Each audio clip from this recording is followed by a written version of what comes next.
नमस्कार जय जगन्नाथ आम ओडिशा सह मु शारदा आपण देखुचंती फोकस प्लस दर्शक बंधु आज आमे ओडिशा रे आम ओडिशा रे जो प्रसंग आमे नैचु ये निश्चित भाव में आमे आगरू बारंबार कह जाउथिला जदि विशुद्ध पानीय जल न मिले लोके जदि पानी पाई हैरान हरकत हेबे ताले आगकू बड़ अघटन घटिबो।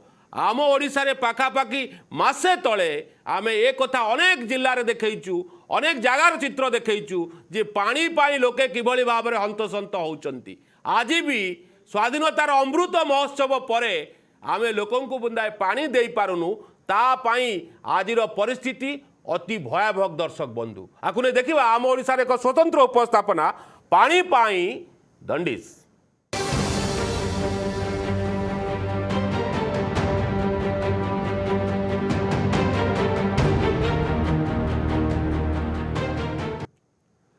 पानी पाई जंडिस दर्शक बंधु वास्तव में ए घटना आसी दक्षिण ओडिशा बा गंजामरू आपन जानिचंती दक्षिण ओडिशा रे अनेक जिल्ला रही जो जिल्ला रे अनेक लोक बसवास करती एवं भिन्न भिन्न भाषार लोक मध्य बसवास करती।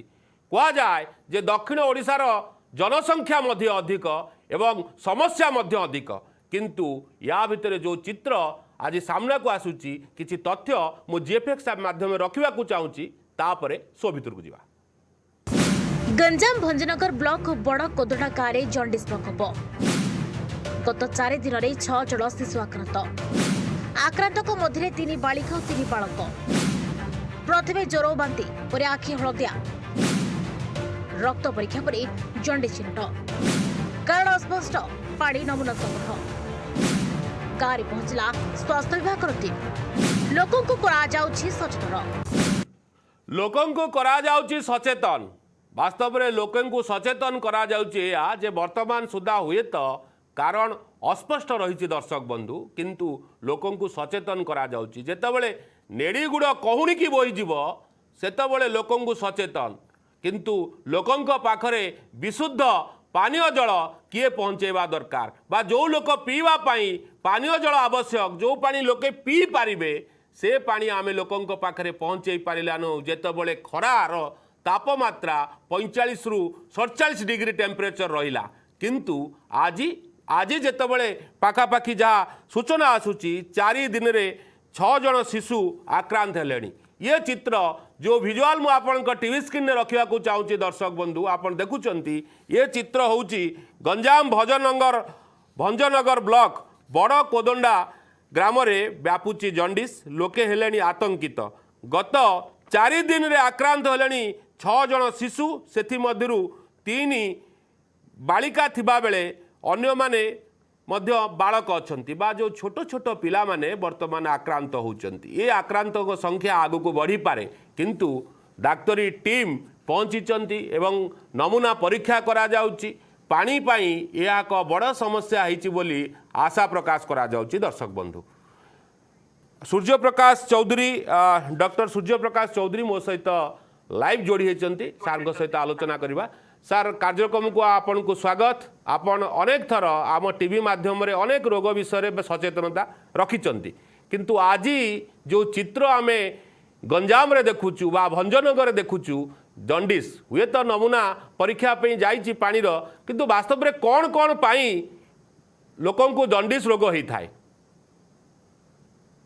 तो जंडिस आम जोटा कहूचे कॉमन रोग किंबा वर्तमान जो दूषित पानी किंबा खाद्य द्वारा जंडिस व्यापुची केवल गंजाम ने अन्य अंचल भी आम खबर पाउचे तो साधारणतः वर्तमान समय दूषित पानी और खाद्य द्वारा जो रोग व्यापुची निहाती भाव में गोटे समस्त गोटे लज्जार कथा एवं जो जंडिस कथा कहूचे जार मूल कारण जोटा मूल कारण कह दूषित पानी किंबा खाद्य द्वारा व्यापुची तो जंडिस माने आम साधारणतः बुझी था जदि आखि आमर हलदिया पड़ जाए परिश्रा हलदिया देखा जाए देह हाथ भी बेले बेले हलदिया देखा आरंभ होता है तो सेटा हमें कॉमनली जॉन्डिस कहता हूँ। तो जॉन्डिस कारण कौन था ना लिवर इन्फेक्शन किंवा इन्फ्लामेशन जदि लिवर भितर इन्फेक्शन हुए कि इन्फ्लामेशन हुए तो सेटा जॉन्डिस बोली प्रमाणित होता है। तेणु वर्तमान जो आम कहते लिवर इन्फेक्शन जोटा आम हेपाटाइटिस कहूचे हेपाटाइटिस द्वारा ही साधारणतः जॉन्डिस होता है। सेमती कहवा गले जॉन्डिस बहुत किसी कारण अच्छी हेपाटाइटिस गोटे मुख्य कारण किंबा मोस्टली हेपाटाइटिस द्वारा ही जॉन्डिस होता है कहले भूल हेनी। तेणु हेपाटाइटिस जो आम कहूचे जो आम 5 प्रकार भाइरस रोचे A B C D E साधारणतः तन्मध्य हेपाटाइटिस ए और हेपाटाइटिस ई साधारणतः दूषित जल एवं खाद्य द्वारा व्यापी थाए। तार मोड ऑफ ट्रांसमिशन होची फिको ओराल माने जदि खाद्य किंबा पानी जो दूषित होईची एवं जदि से भाइरस रोचे आपण ठीक से विशुद्ध करके पी नाहांती तो से द्वारा जॉन्डिस व्यापी थिबो। तो जदि गोटे लोक को जॉन्डिस अछि एवं पानी जदि से माने ता कांटेक्ट था पानी जदि अन्य के पिउची किबा क्लोज कांटेक्ट आसुची तो सेठी हेपाटाइटिस होबार संभावना रहउची। साधारणतः आम जदि आम कहबा हेपाटाइटिस ए एवं हेपाटाइटिस ई हो बहुत ये कम। तो गोटे दिग कथा आपण कहले आपण या पूर्व गोटे कथा कहले आजिर दुनिया रे जदि दंडिस होउची वास्तव में आमको लज्जा लगवा कथा ये कथा टिके स्पष्ट करंतु। आजिर दुनिया रे दंडिस गोटे रोग हवा ये निश्चित भाव में लज्जाजनक कथा कहीं वास्तव में लोके जानी शुणी एभली पानी पीउचंती जहा द्वारा दंडिस व्यापुची। देखो बर्तमान विभिन्न प्रकार दिग रही आम तो कही पारिबानी जे जॉन्डिस हबाटा लज्जाजनक कथा किंतु हेपाटाइटिस है कि जॉन्डिस हबाटा निहाती लज्जाजनक कथा। वर्तमान समय जो आम विभिन्न प्रकार इन्फेक्शन को प्रिवेंशन करने लगी जातीय ठू अंतर्जातीय ठू आरंभ करी राज्य स्तर रे जो सब कार्यक्रम करा जाउची आपनकर malaria eradication programme tuberculosis eradication programme hepatitis eradication programme ये जो कार्यक्रम करा जाउची एवं कोठी ना कोठी बहुत जगह रे कुहा जाउचे कार्यक्रम द्वारा ये सब रोग सब धीरे धीरे लोप पाइलानी किंतु आमे एबे भी देखुचे जे बहुत जगह रे भी लोक संक्रमित होउचंते एवं इन्फेक्शन व्यापुची। तो दुईटा दिग रही पारे। प्रथम कथा कुहा हबो जे हुए तो आमे कहबा बहुत समय जानिचे प्राय तो वायरल डिजीज गुड़ा कौन हुए ना बहुत समय से भाइरस टा म्यूटेशन हो जाए। तेणु जो माने वैक्सीन नहीं थांती कि जो माने ता पई औषध नहीं थांती सेतेबे सेटा काम करि पाएनी हुए तो परवर्ती समय म्यूटेशन हेई कि नुआ भाइरस हेई कि इन्फेक्शन स्प्रेड हेई पारे। आमे बहुत आगु कहितले ट्यूबरकुलोसिस संख्या कमी जाईची national tuberculosis eradication programme TB बंद होला लुकाला किंतु म्यूटेंट रूप आसला पुणी मझे टीबी संख्या वृद्धि पाइबा लगिला। गोटे दिग एटा ही पारे एवं आउ गोटे दिग होची आम मानकर एवं सरकार जो असचेतनता रहउची किबा कोनोसी दिग प्रति तांकर दृष्टि रहउनी एवं लोक माने भी निज स्तर रे व्यक्तिगत स्तर रे बहुत खामखियाल होउछन। आमे देखो प्रत्येक वर्ष एई पानी द्वारा जनित रोग से कलेरा हो टाइफॉइड हो डिसेंट्री हो हेपाटाइटिस हो जा भी हो दूषित पानी एवं खाद्य द्वारा रोग व्यापुची बोली आमे सबु आडे सबु बेले सब गणमाध्यम खबर पाऊे किए दूषित आंब खाई लोक मैंने इन्फेक्शन हो जाऊँगी पानी पीकी इन्फेक्शन हो जाऊँगी भात खाई हो जाऊँगी। तो ये सब जिन देखुचे प्राय तो उपात अंचल लोक पाखे से सचेतनतार एवं भी अभाव रही जिनिस पानी की फुटे पीवा ताकू ब्लीचिंग पाउडर पकेबा किंबा जो H2O2 हाइड्रोजन कहूँ ताकू पकेबा खाद्य रखला बेले गरम करवा ताकू गोटे जगह सेफ रखा हुए तो गोटे कवि सचेतनतार अभाव अच्छी किंबा तामको पाखे से फैसिलिटी नहीं जे से पानी एवं खाद्य को सेतिकी सुरक्षित करके रखि पारिबे कि पी पारिबे। पानी टी जोटी दूषित होउची निहाती भाबरे कोठी ना कोठी दिग आपण कहले जे सचेतनता कथा वास्तव में आपण वरिष्ठ चिकित्सक ए कथा आपन को निश्चित कष्ट लगे जितेबाला लोके हैरान हरकत हे रोगे पड़े डाक्तर मध्य चिंतित हवा कथा आपण होउचंती से आपन को साधुवाद किंतु आमे परा अनेक दायित्व हाथ को नेउचे अनेक अर्थ खर्च करा जाउची सचेतनता आपन देखिबे भुवनेश्वर आपन उठिला बेलू सकाळ 9टा बा 11टा पर्यंत सफेई गाड़ी रे डाकबाजी जंत्र द्वारा कह जाउची आपण पानी रखंतु नाही बाहर भल पानी पियंतु मलेरिया कद हबो नाही किंतु वास्तव में खाली गाड़ी रे प्रचार होची किंतु लोकंक पाखरे लोके सेतिकी सचेतनता होना ये कथा सत्य किंतु जो गाँ गहली रे कहउछन उपांत जिल्ला रे अनेक स्वास्थ्य विभाग रो कर्मी माने अछंती से माने वास्तव में जेतबेले रोग होची सेतबेले गाँ को देखिबा को मिलुची तापरे ताकू देखिबा को मिलु नाही ये गोटे बड़ दिग नुह कि सार ଯେତେବେଳେ ଲୋକଙ୍କ ପାଖରେ ଅସୁବିଧା ହେଉଛି ସେତେବେଳେ ଯାଇ ସ୍ୱାସ୍ଥ୍ୟକର୍ମୀ ପହଞ୍ଚୁଛନ୍ତି। ମୁଁ ଏଇ କଥା କହୁଛି, ଅଙ୍ଗନବାଡ଼ି ଦିଦି କୁହନ୍ତୁ, ଆଶା ଦିଦି କୁହନ୍ତୁ ବା ଏଏନ୍ଏମ୍ କୁହନ୍ତୁ, ଏମାନଙ୍କୁ ଦାୟିତ୍ୱ ଦିଆଯାଇଛି ଗାଁରେ, ବ୍ଲକରେ, ୱାର୍ଡରେ, ପଞ୍ଚାୟତରେ ସେମାନେ ବୁଲିବେ, ସଚେତନତା କରିବେ। କିନ୍ତୁ ଏ ଦଣ୍ଡିସ୍ ଯେତେବେଳେ ଆରମ୍ଭ ହେବ ତାପରେ ଯାଇ ଟିମ୍ ପହଞ୍ଚିବେ, ତାପରେ ଡାକ୍ତରମାନେ ଯାଇ ପହଞ୍ଚିବେ, ହୁଏତ କିଛି କାହାର ଅସୁବିଧା ହେଇଗଲେ ଡାକ୍ତରମାନଙ୍କୁ ଗାଳି ଆସିବ, ସରକାରଙ୍କୁ ଦୋଷ ଆସିବ। ତା ପୂର୍ବରୁ କାହିଁକି ଆମେ ସଚେତନତା ହେଇପାରୁନେ ସାର୍? जो दिग कथा आप कहते बहुत गोटे गुरुत्वपूर्ण दिग जमी आम कहूचे आप कहले सफेई गाड़ी तो सेटा आम बीएमसी भुवनेश्वर कि सीएमसी कटक उपांत अंचल केते सफेई गाड़ी बुलूची केते लोक अवेयरनेस कराउची प्रथम जिनस। द्वितीय जिनस हाँ जोटा आप कहते विभिन्न प्रकार कार्यक्रम द्वारा मुझे किस समय आगु कहली जे सरकार विभिन्न प्रकार सरकार नेशनल मिशन हो कि एनएचएम हो कि ओडिशार स्वास्थ्य विभाग तरफ हो विभिन्न प्रकार मिशन अच्छी केमिति से माने लोक मान पाखे अवेयरनेस पहुंचेबे छोट छोट कथा केमिति आमे जलवायु रोग को अटकेबा केमिति पानी के आमे फुटेई पीबा केमिति पानी के आमे शुद्ध करबा मलेरिया पे को मशाई टांगीबा केमिति आमे इंसेक्टिसाइड मशाई टांगीबा डेंगू पे कोन करिया सब करा जाउची एवं कोउना ना कोउडी स्वास्थ्य कर्मी कथा कहतु अंगनवाड़ी डॉक्टर कथा कहतु किंबा कोनोसी PSC CSO MO medical officer कथा कहतु सेतिकी सतर्क किसी मात्रा करा जाउची किंतु कोउठी ना कोउठी सेतिकी सतर्कता हैला परे जेनि मु कहली दीटा जिंस लोक सचेतन होउ नाहंती किंबा लोक मान पाके सेतिकी संबळ किंबा सेतिकी सुविधा कि फैसिलिटी नाही जे से माने सेतिकी जिंस पाई परतोंदी आमे किछि ना देखुतिले काशीपुर सर आपनको ए दिगरे एथि पय पचारछि लोके सचेतनता होउ नांती वास्तव रे लोकंग पाखरे पानी नाही सर पीवा पय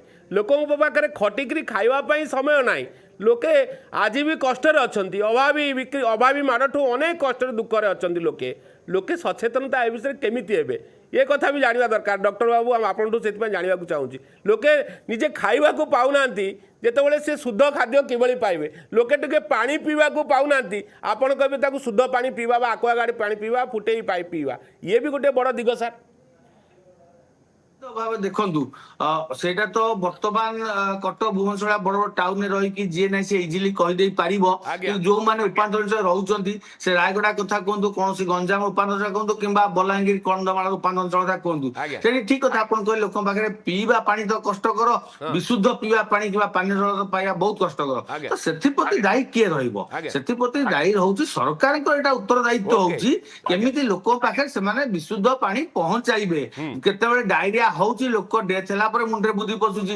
हेपाटाइटिस से पिलाकर डेथ होला पर मुंडे बुद्धि पसुची किंतु समय आगुरु बारंबार कुआ जाउची बर्तमान देखो वर्षा आरंभ हबो निश्चिंत भाव में डेंगूर संख्या बढ़िबो निश्चित भाव में पानी जनित समस्या किंबा पानी रोग बढ़िबो किंतु सरकार एबे सचेतन हेबेनी जुलाई अगस्त मास पर जे तांको मुंडे बुद्धि पसिबो जे हां एमती हे गला कि हम एटा कोन प्रिवेंशन नबा एबे भी भुवनेश्वर भलिया शहर रे डेंगूर हॉटस्पॉट हेइ अछि भाबंतु आपण दीर्घ 5 वर्ष हेलानी तो निश्चित जो जिनिस जहाँ आप कहते आमको समय आगे सचेतन होगा पड़ो सब माने एमती आम पाखे जो गोटे रोग आसिक कबाड़ बाड़ौ कि डाक्तर दौर गोटे आह्वान दौर आम ताप सचेतन होचे तो से सरकार को विभिन्न उपांत अंचल विभिन्न जगार पशिकी कौन से समस्या रोचे कि पानी समस्या रोचे कि जहाँ भी हो आम तो आज हेपाटाइटिस जंडिस कथा कहूचे से जंडिस हो कि कलेरिया हो कि डिसेंट्री हो कि मैलेरिया हो कौन समस्या मूल कारण कौन गोटे टीम गठन करा पड़ो गोटे स्वास्थ्य टीम गतकाली जदि आपण शुणिथिबे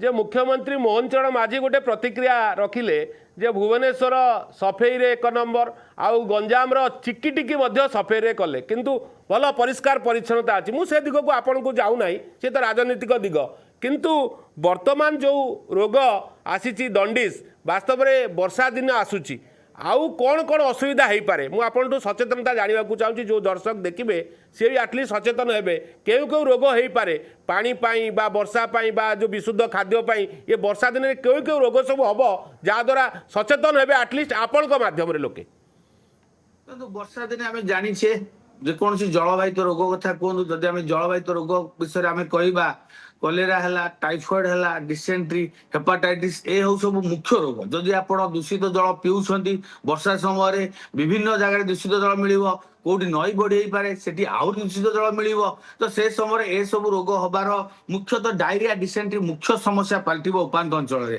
ଦ୍ୱିତୀୟ ଜିନିଷ, ବର୍ଷା ହେଲେ ବନ୍ୟା ହେଲେ ବିଭିନ୍ନ ପ୍ରକାର ରୋଗ, କେମିତି ବିଭିନ୍ନ ପ୍ରକାର ବନ୍ୟଜନ୍ତୁ କିମ୍ବା ସରୀସୃପ ହେଲେ ସାପ କାମୁଡା ଦାଉରୁ ରକ୍ଷା ପାଇବା, ସେଇଟା ଗୋଟେ ଦିଗ ହବା ଦରକାର। ତା ପାଇଁ ଲୋକ ସତର୍କ ହବା ଦରକାର। ବର୍ଷା ସମୟରେ ପାଣି ଜମି ରହିବ, ପାଣି ଜମି ରହିବା ଦ୍ୱାରା ସେଠି ବିଭିନ୍ନ ପ୍ରକାର ମଶାଙ୍କର ମାନେ ବଂଶ ବୃଦ୍ଧି ହବ। ତେଣୁ ମଶା ବାହକ ରୋଗ ଯାହା ରହି ଚାଲିଲା, ଡେଙ୍ଗୁ କଥା କୁହନ୍ତୁ, ଚିକେନଗୁନିଆ କଥା କୁହନ୍ତୁ, କିମ୍ବା ମ୍ୟାଲେରିଆ କଥା କୁହନ୍ତୁ, ସେ ସଂଖ୍ୟା ବି ବୃଦ୍ଧି ପାଏ। ବିଭିନ୍ନ ଜାଗାରେ ଯଦି ମାନେ ପାଣି ଜମି ରହୁଛି କିମ୍ବା ଜଳବାୟୁ ଦୂଷିତ ହଉଛି, ବିଭିନ୍ନ ପ୍ରକାର ଶ୍ୱାସକ୍ରିୟା ଜନିତ ରୋଗ ବି ସୃଷ୍ଟି ହେଇପାରେ, ନିଶ୍ୱାସ ପ୍ରଶ୍ୱାସ ଅସୁବିଧା ହେଇପାରେ, ବିଭିନ୍ନ ପ୍ରକାର ଚର୍ମ ଏବଂ ଆଖି ରୋଗ, ସେଇଟା ବି ଗୋଟେ ବର୍ଷା ଦିନ ଗୋଟେ ମୁଖ୍ୟ ସମସ୍ୟା। ଥଣ୍ଡା କାଶ ସର୍ଦ୍ଦି ତ ଛାଡ଼ନ୍ତୁ, ସେ ତ ଘରେ ଘରେ ଲାଗି ରହିଛି। ତେଣୁ ବିଭିନ୍ନ ଦିଗକୁ ଆମେ ଦେଖିବା, ଜଳବାହିତ ରୋଗ କଥା କୁହନ୍ତୁ, ମଶା ଦ୍ୱାରା ବ୍ୟାପୁଥିବା ରୋଗ କଥା କୁହନ୍ତୁ, ଦୂଷିତ ପାନୀୟ ଜଳ ଖାଦ୍ୟ ରୋଗ କଥା କୁହନ୍ତୁ, ଏସବୁ ହଉଛି ବର୍ତ୍ତମାନ ଆଲାର୍ମିଂ ସାଇନ୍ ଆସିଗଲା। ଏବଂ ଆପଣ ଦେଖିବେ ବି ଜୁଲାଇ ଅଗଷ୍ଟ ମାସରେ ଘନ ଘନ ଆଲୋଚନା ଚାଲିବ, ଏଠି ଡେଙ୍ଗୁ ବଢିଗଲା, ସେଠି ଡାଇରିଆ ବଢିଗଲା, ସେଠି ସାପ କାମୁଡା ବଢିଗଲା। ବହୁତ ବହୁତ ଧନ୍ୟବାଦ ସୂର୍ଯ୍ୟପ୍ରକାଶ ଚୌଧୁରୀ, ବରିଷ୍ଠ ଚିକିତ୍ସକ ଆମ ସହିତ ଥିଲେ। ହୁଏତ ସରକାର ସଚେତନତା ବାର୍ତ୍ତା ଦେବାରେ ଟିକେ ଲେଟ୍ ହେଉଛି, ଯାହାଦ୍ୱାରା ଲୋକେ ହଇରାଣ ହରକତ ହେଉଛନ୍ତି। ଦର୍ଶକ ବନ୍ଧୁ, ଯେଉଁ ଖବର ଆଜି ଆମେ ଆପଣଙ୍କ ଟିଭି ସ୍କ୍ରିନ୍ରେ ରଖୁଛୁ, ଏ ଖବର ରଖିବାର କାରଣ ହେଉଛି ଆମ ଓଡ଼ିଶା ମାଧ୍ୟମରେ ଆମେ ରାଜ୍ୟ ସରକାରଙ୍କ ପାଖରେ ଖବର ପହଞ୍ଚାଉ, ଆହୁରି ମଧ୍ୟ ଆମର ଦାୟିତ୍ୱ ରହିଛି ଯେ ଲୋକଙ୍କ ପାଖରେ କିଭଳି ଭାବରେ ସଚେତନତା ବାର୍ତ୍ତା ପହଞ୍ଚାଇବୁ। ଆମେ କାହାକୁ ଡରଉନାହୁଁ, ଆମେ କୌଣସି ଖବରକୁ ହାଇଲାଇଟ୍ କରିନାହୁଁ। ଆମେ ଏହା କହୁଛୁ, ଫୋକସ୍ ପରିବାରରେ ଏ ଖବର ମାସେ ତଳୁ ଆମ ଓଡ଼ିଶାରେ ଖବର ବାଜିଥିଲା ଯେ ବାସ୍ତବରେ ଯଦି ପାଣି ନ ମିଳେ ତାହେଲେ ଲୋକେ କିଭଳି ଭାବରେ ହଇରାଣ ହରକତ ହେବେ, ତାର ପୁରା ଜ୍ୱଳନ୍ତ ଚିତ୍ର ଆମେ ଆଜି ଆପଣଙ୍କର ଗଞ୍ଜାମର ଜିଲ୍ଲାରୁ ବା ଗଞ୍ଜାମରୁ ଦକ୍ଷିଣ ଓଡ଼ିଶାରୁ ଯେଉଁ ଭଞ୍ଜନଗର ରହିଛି ସେଠୁ ତା ଚିତ୍ର ଆଜି ଆମେ ଆପଣଙ୍କ ସାମ୍ନାକୁ ଆଣୁଛୁ ଯେ ପାଣି ପାଇଁ ବାସ୍ତବରେ କୁନି କୁନି ପିଲାଙ୍କ ରୋଗ ଆକ୍ରାନ୍ତ ହେଇଛି ବା ଦଣ୍ଡିସ ଆକ୍ରାନ୍ତ ହେଉଛି। ଇଏ କ'ଣ ଓଡ଼ିଶା? ଇଏ ଖାଲି ଯେ ଆମେ ବାହାଘର ବେଳେ ବାଇଗଣ ରହିବା, ଯେତେବେଳେ ଲୋକଙ୍କ ରୋଗ ହେବ ସେତେବେଳେ ଆମେ କହିବା ଯେ ସଚେତନତା ହେଲେ ନାହିଁ, ଡାକ୍ତରୀ ଟିମ୍ ପଠାଇ ଦିଆଗଲା, କିନ୍ତୁ ଯେଉଁମାନେ ଗ୍ରାଉଣ୍ଡ ଜିରୋରେ ଅଛନ୍ତି, ଯେଉଁମାନେ ସ୍ୱାସ୍ଥ୍ୟ କର୍ମୀମାନେ ଅଛନ୍ତି, ସେମାନେ କ'ଣ ଜାଣିନାହାନ୍ତି? ଖରା ପରେ ବର୍ଷା ଆସିବ, ବର୍ଷା ପରେ ଶୀତ ଆସିବ, ତାପରେ ବସନ୍ତ ଆସିବ, ଋତୁ ପରିବର୍ତ୍ତନ ସହିତ ରୋଗର ମଧ୍ୟ ପରିବର୍ତ୍ତନ ହେବ, ଏ କଥା ଜାଣିବା ଆବଶ୍ୟକ। କିନ୍ତୁ ଆମେ ଆଜି ଆମ ଓଡ଼ିଶାରେ ଏ ପ୍ରସଙ୍ଗ ନେବାର କାରଣ ହେଉଛି ଦର୍ଶକ ବନ୍ଧୁ ଯେ ଦେଖନ୍ତୁ କେତେ ଭୟାନକ ପରିସ୍ଥିତି ବର୍ତ୍ତମାନ ଆଗକୁ ନ ହେବ ତାହା କହିହେବ ନାହିଁ। ଖାଲି ଭଞ୍ଜନଗର କାହିଁକି, ଉପାନ୍ତ ଜିଲ୍ଲାରେ ଅନେକ ଜାଗାରେ ଲୋକେ ପାଣି ବୁନ୍ଦାଏ ପାଉନାହାନ୍ତି। ଆପଣ ତାଙ୍କୁ ବିଶୁଦ୍ଧ ପାଣି କଥା କହିବେ, ଲୋକେ ଖାଇବା ବୁନ୍ଦେ ପାଉନାହାନ୍ତି, ଆପଣ ତାଙ୍କୁ ପୁଷ୍ଟିକର ଖାଦ୍ୟ କଥା କହିବେ, ଆପଣ ଲୋକେ ରହିବା ପାଇଁ ଜାଗା ନାହିଁ, ଆପଣ କହିବେ ଆପଣ ଶୁଖିଲା ଜାଗାରେ ରୁହନ୍ତୁ। ଇଏ ହେଉଛି ଚିତ୍ର ବାସ୍ତବରେ ନା 24 ବର୍ଷରେ ହେଲା ନା ଏ 2 ବର୍ଷ ମଧ୍ୟରେ ତାହା କରିବା ପାଇଁ ଆଗକୁ ଅଣ୍ଟା ଭିଡ଼ୁଛନ୍ତି ସରକାର। ସରକାର ହୁଏତ ହୋର୍ଡିଂ, ପୋଷ୍ଟର, ବ୍ୟାନର, ପ୍ରଚାର ଗାଡ଼ିରେ ପ୍ରଚାର କରିପାରନ୍ତି, କିନ୍ତୁ ବାସ୍ତବରେ ନିରୀହ ଲୋକଙ୍କ ପାଖରେ କେତେ ସୁବିଧା ସୁଯୋଗ ପହଞ୍ଚୁଛି ସେ କଥା ବି ଜାଣିବା ଦରକାର। ଏ ବିଷୟରେ ବିସ୍ତୃତ ଆଲୋଚନା କରିବା ପାଇଁ ମୋ ସହିତ ପ୍ରତିନିଧି ଯୋଡ଼ି ହୋଇଛନ୍ତି ଯେ ବାବୁଲି ମହାରଣା, ସିଧାସଳଖ ଲାଇଭ୍ ଯୋଡ଼ି ହେଉଛନ୍ତି, ତାଙ୍କ ପ୍ରତିକ୍ରିୟା ନେବା ଦର୍ଶକ ବନ୍ଧୁ। ଇଏ ହେଉଛି ସମ୍ବେଦନଶୀଳ ପ୍ରସଙ୍ଗ ଯେତେବେଳେ ସ୍ୱାସ୍ଥ୍ୟ ସମସ୍ୟା କଥା ଆସେ। ବାବୁଲି ବାବୁ, କାର୍ଯ୍ୟକ୍ରମକୁ ସ୍ୱାଗତ। ଆମେ ଯେଉଁ କଥା କହୁଥିଲେ ବା ଆପଣ ଯେଉଁ ଚିତ୍ର ସବୁ ଆଗରୁ ଦେଖାଉଥିଲେ ତାହା ବର୍ତ୍ତମାନ ପ୍ରତିଫଳନ ହେଉଛି।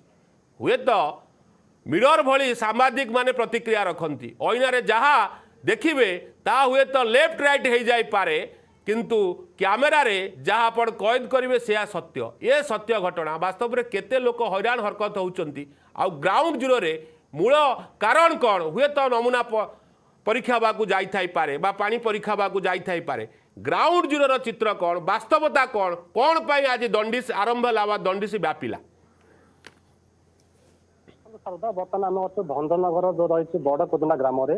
ସେଠି ଯାହାକି ଆମେ ପ୍ରତିକ୍ରିୟା ଲୋକମାନଠୁ ନେଉଥିଲୁ ଯେ ଏଠି ଆଜକୁ ଦିନ 6 ଦିନ ହେଲାଣି ଏଠି ଏଇ ଯୋଉ ରୋଗ, ଯୋଉ ଦଣ୍ଡିସ ରୋଗ ମାରି ଆସିଛି ଏବଂ ଏ ଗ୍ରାମବାସୀ ମାନେ ମଧ୍ୟ ନିହାତି ଭାବରେ କହିବାକୁ ଗଲେ ଅତି ଭୟ ସହକାରେ ଜୀବନ ଯାପନ କରୁଛନ୍ତି। ଆମେ କିଛି ଲୋକଙ୍କ ଠାରୁ ପ୍ରତିକ୍ରିୟା ନେଉଥିଲୁ, କିନ୍ତୁ ସେମାନେ ସାମ୍ନାକୁ ଆସୁନାହାନ୍ତି, କ୍ୟାମେରା ସାମ୍ନାକୁ ସେ କହୁଛନ୍ତି ଯେ ଏଇ ଗାଁରେ ପାଣି ହେଉଛି ବିଶୁଦ୍ଧ, ଏ ଗାଁକୁ ରାସ୍ତାଘାଟ ନାହିଁ, ଏ ଗାଁକୁ ଯୋଉ ପୋଖରୀ ଗୁଡାକ ଅଛି ନିହାତି ଭାବରେ ଅଳିଆ ଅବାଧ ନାହିଁ ପଡି ରହିଛି, ଏଠି କୌଣସି ଲୋକଙ୍କର କୌଣସି ସ୍ୱାସ୍ଥ୍ୟ କର୍ମୀଙ୍କର ଏପର୍ଯ୍ୟନ୍ତ ଦେଖା ଦର୍ଶନ ନାହିଁ। ଯାହାକି ଆମେ ଦେଖୁଥିଲୁ ଏଠି 6 ଜଣ ଶିଶୁ ଜାଣ୍ଡିସରେ ଆକ୍ରାନ୍ତ ହୋଇଛନ୍ତି, ଯିଏକି ଅଛନ୍ତି 3 ଜଣ ପୁଅ ଏବଂ 3 ଜଣ ଝିଅ। ସେମାନେ ମେଡିକାଲ ଯାଇ ଜଏନ୍ ହେଇଥିଲେ ଏବଂ ସେମାନଙ୍କ ଯାହାକି ଆଖି ଦେଖାଯାଇଥିଲା କି ହଳଦିଆ ହେଇଥିଲା, ସେମାନେ ମେଡିକାଲ ନେଇଥିଲେ ଏବଂ ସେଟା ଚିକିତ୍ସିତ ହେଲା ପରେ ଡକ୍ଟର ସେମାନଙ୍କୁ ଜଣ୍ଡିସ ବୋଲି ଚିହ୍ନଟ କରିଥିଲେ। ଏଠି ପ୍ରଶ୍ନ ଉଠୁଛି ଯେ ସରକାର ବାସ୍ତବ ରୂପରେ କେତେ ସଚେତନତା ଅଛନ୍ତି? ସରକାର କେବଳ ପୋଷ୍ଟର ବ୍ୟାନରରେ ହିଁ ସୀମିତ ଅଛନ୍ତି, କିନ୍ତୁ ସେମାନେ ଗ୍ରାଉଣ୍ଡ ଯୋଉ ଆସି ଲୋକଙ୍କ ସହିତ ମିଶୁନାହାନ୍ତି କି ସେମାନଙ୍କ ସହିତ ଜଡ଼ିତ ରହୁନାହାନ୍ତି, ଯାହାଫଳରେ କି ପ୍ରତିଦିନ କେଉଁଠି ନା କେଉଁଠି ଏହି ରୋଗ ବ୍ୟାପିବାରେ ଲାଗିଛି। ଦେଖନ୍ତୁ ବର୍ତ୍ତମାନ ଆମେ ଅଛୁ ସେଇ ଯୋଉ ଗାଁ ଯାହାକି ଗଞ୍ଜାମ ଜିଲ୍ଲା ଭଞ୍ଜନଗର ବଡ କୋଦଣ୍ଡା ଗାଁରେ ଅଛୁ। ଆମେ ସେଠି ଯାହାକି ସ୍ଥିତି ପରଖୁଥିଲୁ, ସେଠି ବିଭିନ୍ନ ପ୍ରକାର ସମସ୍ୟା ଅଛି। ସେଠି ଲୋକମାନେ କହୁଛନ୍ତି ଯେ ଆମ ଗାଁକୁ କୌଣସି ଏ ପର୍ଯ୍ୟନ୍ତ ଡକ୍ଟର ଆସିନାହାନ୍ତି, ବାରମ୍ବାର ଗୁହାରି କହିଲେ ମଧ୍ୟ ଏଠି କାହାର କର୍ଣ୍ଣପାତ ନାହିଁ। ଶାରଦା ବାବୁଲି ଏ କଥା ଆମେ କହିପାରିବା ଭଞ୍ଜନଗରର ଯେଉଁ ଗାଁ ଅଛି ସେ ଗାଁ ନାଁ ହେଉଛି ବଡ଼ କୋଦଣ୍ଡା ଗାଁ, କିନ୍ତୁ ବଡ଼ କୋଦଣ୍ଡା ଗାଁରେ ବଡ଼ ସମସ୍ୟା ସେ ହେଉଛି ପାଣି ସମସ୍ୟା। ବାସ୍ତବରେ ଏ ଯେଉଁ ପିଲାମାନେ ଆଜି ଆକ୍ରାନ୍ତ ହେଇଛନ୍ତି ସେମାନଙ୍କର ବୟସ ପାଖାପାଖି କେତେ କେତେ ବୟସ୍କ ପିଲାମାନେ ଆକ୍ରାନ୍ତ ହେଇଛନ୍ତି? ହଁ ଶାରଦା, ଯାହାକି ଆମେ ସେଠି ପ୍ରତ୍ୟେକ ବୁଝୁ ସମସ୍ତଙ୍କର ବୟସ ହାରାହାରି 13 ରୁ 14 ବର୍ଷ ହେବ ସମସ୍ତଙ୍କର। କିନ୍ତୁ ସେମାନେ ଏଠି ସାଧାରଣତଃ ଗାଁ ଗହଳିରେ ଲୋକମାନେ କି ପିଲାମାନେ ନିହାତି ପୋଖରୀ ଉପରେ ଡିପେଣ୍ଡ କରନ୍ତି ଗାଧୁଆ କରିବା ପାଇଁ ହେଲି, ଯାହାଦ୍ୱାରା କି ସେମାନଙ୍କୁ ନିହାତି ଭାବରେ ଏହି ରୋଗ ଆକ୍ରାନ୍ତ ହେବାର ସମ୍ଭାବନା ଯଥେଷ୍ଟ ଅଛି। ନା ସେଇ ପୋଖରୀରେ କୌଣସି ସ୍ୱାସ୍ଥ୍ୟକର୍ମୀ ଯାଇକରି କିଛି ବ୍ଲିଚିଂ ପାଉଡର ପକାଉଛନ୍ତି, ନା ସେହାକୁ କୌଣସି ସଫାସୁତୁରା କରାଯାଉଛି, ଯାହାକି ଲୋକମାନଙ୍କର ଅଭିଯୋଗ ରହିଛି। ଶାରଦା ବାବୁଲି ଏ କଥା କହିପାରିବା ଯେ ଆମେ ଯେଉଁ ସମସ୍ୟା ରହୁଛି ପାଣି ସମସ୍ୟା, ବାସ୍ତବରେ ଏ ଲୋକେ କେଉଁଠୁ ପାଣି ପିଅନ୍ତି? ଗାଁରେ କିଛି ଟ୍ୟାପ୍ର ବ୍ୟବସ୍ଥା ହେଇଛି ନା ଟ୍ୟୁବୱେଲ୍ ପାଣି ଅଛି ନା ଏ ଦୁଇଟା ନାହିଁ, ଲୋକେ ନଈ ଚୁଆ ବା ନାଳରୁ ପାଣି ପିଉଛନ୍ତି? ବାସ୍ତବରେ କାହିଁକି ଲୋକଙ୍କ ପାଖରେ ପାଣି କେଉଁ ପ୍ରକାର ପହଞ୍ଚୁଛି ଗଞ୍ଜାମରେ? କାହିଁକି ମୁଁ ଏକଥା କହୁଛି, ଦକ୍ଷିଣ ଓଡ଼ିଶା ହୁଏତ ବଡ଼ ଅଞ୍ଚଳ, ଇଏ ପୂର୍ବ ସରକାରଙ୍କର ପୁରା ରାଜନୈତିକ ପେଣ୍ଠସ୍ଥଳ ଥିଲା, ରାଜନୈତିକ ପେଣ୍ଠସ୍ଥଳ, ଇଏ ବର୍ତ୍ତମାନ ବିଜନେସ୍ର ପେଣ୍ଠସ୍ଥଳ ନଥିଲା, ରେଶମ ସହର ଯେଉଁ ବ୍ରହ୍ମପୁର କୁହାଯାଏ। ବାସ୍ତବରେ ଲୋକମାନେ ପାଣି କିଭଳି ଭାବରେ ପିଉଛନ୍ତି ତାର ଟିକେ ପ୍ରତିକ୍ରିୟା ଆପଣଠୁ ଜାଣିବାକୁ ଚାହୁଁଛୁ। ଦେଖନ୍ତୁ ଶାରଦା, ଯେତେବେଳେ ଆମେ ଲୋକଙ୍କ ଠାରୁ ପ୍ରତିକ୍ରିୟା ନେଉଥିଲୁ, ସେମାନେ ଯୋଉ ମା ମାଉସୀ ମାନେ ଥିଲେ ସେମାନେ କହୁଛନ୍ତି ଯେ ନିହାତି ଭାବେ ସେମାନେ ନଳକୂଅ ଅଛି, ଯୋଉ ନଳକୂଅ ଅଛି ତାହା ସେଠୁ ମାନେ ପର୍ଯ୍ୟାପ୍ତ ପରିମାଣରେ ପାଣି ବାହାରୁନି, ବେଳେବେଳେ ପାଣି ସେଠୁ ବାହାରୁନି, ସେମାନେ ବାଧ୍ୟ ହୋଇ କୂଅରୁ ମାନେ କୂଅରୁ ମଧ୍ୟ ପାଣି ବ୍ୟବହାର କରନ୍ତି, ଯାହା ଫଳରେ କି ରୋଗ ବ୍ୟାପିବାର ଯଥେଷ୍ଟ ସମ୍ଭାବନା ରହିଛି। ଏବଂ ଯେତେବେଳେ କି ଆପଣ କହିଲେ ଯେ ଏହା ହେଉଛି ଏକ ବଡ଼ କୋଦଣ୍ଡା, ଏହା କେବଳ ନାମକୁ ମାତ୍ର। ଦେଖନ୍ତୁ ଯଦି କହିବା ଭଞ୍ଜନଗର ଠାରୁ ମାତ୍ର 5 କିଲୋମିଟର ଦୂରରେ ଏ ଗାଁଟି ଅବସ୍ଥିତ, ଏବଂ ଯଦି କହିବା ଯୋଉ ସ୍ୱାସ୍ଥ୍ୟ କେନ୍ଦ୍ର ରହିଛି ଏ ସ୍ୱାସ୍ଥ୍ୟ କେନ୍ଦ୍ର ମଧ୍ୟ 5 କିଲୋମିଟର ଦୂରରେ ଅବସ୍ଥିତ। ବର୍ତ୍ତମାନ ଆଜି 5 ରୁ 6 ଦିନ ହେଲାଣି ଏଠି କୌଣସି ସ୍ୱାସ୍ଥ୍ୟ କର୍ମୀ ମଧ୍ୟ ଠିକ୍ ସେ ଦେଖା ନାହିଁ, ନା ଏଠି ଅଛି ଡକ୍ଟର ମାନେ ମଧ୍ୟ ଏଠି କୌଣସି ସମୟରେ ଆସିକି। ନିଶ୍ଚିତ ଭାବରେ ମୁଁ ଟିକେ ଆପଣଙ୍କୁ ଅଟକେଇବାକୁ ଚାହୁଁଛି। ଖରା ନସୁ ଶେଖର ଦାସ ବୁଦ୍ଧିଜୀବୀ ସିଧାସଳଖ ମୋ ସହିତ ଫୋନ୍ ଲାଇନ୍ରେ ଯୋଡ଼ି ହୋଇଛନ୍ତି, ତାଙ୍କ ପ୍ରତିକ୍ରିୟା ନେବା। ସାର୍ ଆପଣଙ୍କୁ କାର୍ଯ୍ୟକ୍ରମକୁ ସ୍ୱାଗତ, ଆମ ଓଡ଼ିଶାକୁ ସ୍ୱାଗତ, ଫୋକସ୍ ପ୍ଲସ୍କୁ ମଧ୍ୟ ସ୍ୱାଗତ। ଆମେ ଏକ ସମ୍ବେଦନଶୀଳ ପ୍ରସଙ୍ଗ ଉପରେ ଆଲୋଚନା କରୁଛୁ, ଯାହା ଆମେ ଆଗରୁ କହୁଥିଲୁ ଯଦି ପାଣି ନ ମିଳିବ ବା ଦୂଷିତ ପାଣି ଲୋକେ ପିଇବେ ଆଗକୁ ଏଇ ରୋଗ ସବୁ ହେବ। ଆଜି ଯାହାର ଚିତ୍ର ଆମେ ଦେଖାଉଛୁ, ଲୋକଙ୍କୁ ସଚେତନ କରୁଛୁ ବା ସରକାରଙ୍କ ପାଖରେ ପହଞ୍ଚଉଛୁ ଯେ ଆରମ୍ଭ ହୋଇଗଲା ଦଣ୍ଡିସ୍, ଛୋଟ ଛୋଟ ପିଲାଙ୍କଠୁ ଆରମ୍ଭ ହୋଇଛି, ଇଏ ଆଗକୁ ବୟସ୍କ ଲୋକଙ୍କ ପାଖରେ ନ ପହଞ୍ଚିବ ବୋଲି କିଛି ମାନେ ନାହିଁ। କାହିଁକି ସାର୍ କୁହାଯାଏ ଯେ ଗଞ୍ଜାମରେ ଡବଲ ଇଞ୍ଜିନ୍ ସରକାରରେ ଅନେକ ମନ୍ତ୍ରୀ ଦକ୍ଷିଣ ଓଡ଼ିଶାରେ ଅଛନ୍ତି ଏବଂ ଅନେକ ହେଭିୱେଟ୍ ନେତା ଅଛନ୍ତି ଦକ୍ଷିଣ ଓଡ଼ିଶାରେ। ପାଣି ସମସ୍ୟା ଆଜି ବି ରହୁଛି, ଲୋକେ ବଡ଼ ବଡ଼ ରୋଗରେ ଆକ୍ରାନ୍ତ ହେଉଛନ୍ତି, କିଡ଼ନୀ ରୋଗରେ ଆକ୍ରାନ୍ତ ହେଉଛନ୍ତି, ଲୋକଙ୍କର ଯେଉଁ ଆନ୍ଥ୍ରାକ୍ସରେ ଆକ୍ରାନ୍ତ ହେଉଛନ୍ତି, କିନ୍ତୁ ଜଣ୍ଡିସ୍ ଯେଉଁ ରୋଗ ଇଏ କୁନି କୁନି ପିଲାମାନଙ୍କୁ ହେଉଛି ସାଧାରଣତଃ ପାଣି ଇନଫେକ୍ସନ୍ ପାଇଁ। କାହିଁକି ସାର୍ ଏ ମାନସିକତା କ'ଣ ପାଇଁ? କାହିଁକି ଲୋକଙ୍କ ପାଖରେ ସୁବିଧା ସୁଯୋଗ ଆଜି ବି ପହଞ୍ଚି ପାରୁନି? ସାର୍ ଦେଖନ୍ତୁ, ଭଞ୍ଜନଗରରେ ଏକ ବିରାଟ ଗାଈ ରହିଛି ଯାହାକି ପିଇବା ପାଇଁ, ଏବଂ ଦୁଇ ବର୍ଷ ତଳେ ବିଗତ ସରକାର ମହାନଦୀରେ ଏକ କେନାଲ ମାଧ୍ୟମ ପୋଲ ମାଧ୍ୟମରେ ମଧ୍ୟ ପାଣି ବ୍ୟବସ୍ଥା କରିଛନ୍ତି, ଯାହା ବର୍ତ୍ତମାନ ସରକାରରେ ତା ଅଗ୍ରଗତି ହେଇପାରି ନାହିଁ। ଏବଂ ଆଉ ଗୋଟିଏ କଥା ହେଲା, ସରକାରଙ୍କର ଏ ଯୋଉ ଖରାଦିନେ ଜଳକଷ୍ଟ ହଉଛି ଜନସାଧାରଣଙ୍କ ପାଖରେ, ସରକାର ଏହା ପ୍ରତି କେବେ ହେଲେ ନିଘା ନେଉନାହାନ୍ତି ଏବଂ ସମ୍ପୂର୍ଣ୍ଣ ଭାବରେ ଉଦାସୀନତା ରଖୁଛନ୍ତି, ଯାହା ଫଳରେ ଆଜି ଜଣ୍ଡିସ୍ ଭଳି ଏକ ମାରାତ୍ମକ ରୋଗ ଗାଁ ଗାଁରେ ଛୋଟ ଛୋଟ ପିଲାକୁ ଆରମ୍ଭ କରି ବୟସ୍କ ମାନଙ୍କୁ ଆକ୍ରାନ୍ତ କରୁଛି ଏବଂ ଜଳରେ ବିଶୋଧନ କରାଯାଉନାହିଁ।